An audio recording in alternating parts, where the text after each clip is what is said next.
അപ്പോൾ അത്രത്തോളം വലിയ തെറ്റുകളൊക്കെ നമ്മൾ ചെയ്തിട്ടുണ്ട്. പടച്ചോനെ, ഇഞ്ഞിൻ്റെ റബ്ബിനെ എങ്ങനെ സ്വീകരിക്കും? കാരണം എന്താ? നിങ്ങളുടെ മനസ്സ് അങ്ങനെ മന്ത്രിക്കുന്നുണ്ടെങ്കിൽ അത് തന്നെ ഒരു നന്മയുടെ ഭാഗമാണ്.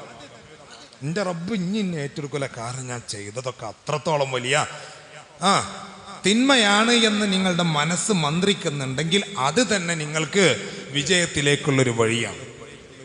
മഹാനാകുന്ന ഫുളൈൽ ഇബ്നു ഇയാദ് റളിയല്ലാഹു അൻഹു, എന്താ മനുഷ്യന്മാർ, എൻ്റെ പേരാ പറഞ്ഞത്.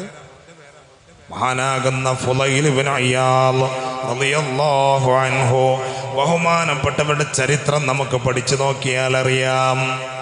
ഫുളൈൽ ഇബ്നു ഇയാദ് തങ്ങള് ഇന്ന് നമ്മൾ കേൾക്കുമ്പോൾ റളിയല്ലാഹു അൻഹു ഒക്കെ പറയുന്നുണ്ട്, ഒരു കാലഘട്ടത്തിൽ ആള് വളരെ കില്ലാടിയായിരുന്നു. എന്തേന്ന് ഏർപ്പാട്? വഴിയിൽ പതിഞ്ഞിരിക്കുക. എന്നിട്ട് യാത്രാ സംഘം ഇങ്ങനെ പോകുമ്പോൾ പെട്ടെന്ന് അവരുടെ ശരീരത്തിലേക്ക് ചാടി വീണ് അവരുടെ കയ്യിലുള്ള സമ്പത്ത് അപഹരിച്ചു കൊണ്ടുപോവുക. പകൽ സമയത്തൊക്കെ എങ്ങനെ ചെയ്യും.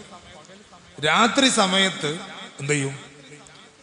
ഏതൊക്കെ വീടുകളിൽ കയറി മോഷണം നടത്താൻ പറ്റുമോ അങ്ങനെയും ചെയ്യും. നമുക്ക് നന്നാവാനുള്ള സമയമുണ്ട്, അവസരമുണ്ട് എന്നാണ് ഞാൻ പറഞ്ഞുകൊണ്ടിരുന്നത്. അതിനെന്ത് ചെയ്യും? അങ്ങനെ മോഷ്ടിക്കാൻ പോകുന്ന സമയത്ത് സൗകര്യത്തിന് ഒരു ഏണിയും കയ്യിൽ വെക്കും. മനസ്സിലാവുന്നുണ്ടോ? ഒരു ഏണിയും കയ്യിൽ വെക്കും, തേങ്ങടാൻ പോവല്ല. അങ്ങനെ മഹാനായ ഫുളൈൽ ഇബ്നു ഇയാദ് തങ്ങള് സാധിക്കുന്ന വീടിൻ്റെ പരിസരത്തൊക്കെ ഏണി കൊണ്ടുവച്ചിട്ട് മെല്ലെ കയറിയിട്ട് എന്ത് ചെയ്യും? എന്തെങ്കിലും മോഷ്ടിക്കാൻ പറ്റുമെങ്കിൽ മോഷ്ടിക്കുമായിരുന്നു.